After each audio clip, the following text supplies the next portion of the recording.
আমি যাব না, ছেড়ে দাও আমায়। যেতে তো তোমাকে হবেই। দেখো বাইরে কি সুন্দর আবহাওয়া, তুমি একদম সুস্থ হয়ে যাবে। আপনার জন্য ব্যাড নিউজ হচ্ছে আর কোনোদিন নিজের পায়ে হাঁটতে পারবেন না। এরপর থেকে ইয়াশের জীবন একদম চেঞ্জ হয়ে যায়। ও অনেকবার ট্রাই করার পরও আর হাঁটতে পারেনি। বাঁচাও আমাকে কেউ এই ডাইনির হাত থেকে। এই কি করছো? চলো বলছি।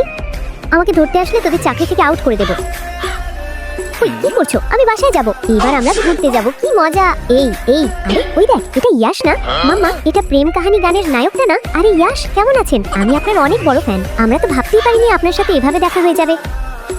এই জেনি, আমাকে একা রেখে কোথায় যাচ্ছ? ওয়াও, এটা দেবার পর আপনাকে আরো কিউট লাগছে। গাইস, তোমরা কারা কারা ওর সাথে পিক ওঠাতে চাও এদিকে আসো, আমি তুলে দিচ্ছি। হ্যাঁ, আমরা উঠাতে চাই, প্লিজ তুলে দিন। ইয়াশ, একটা পিক প্লিজ। ইয়াশ, এদিকে থাকাও।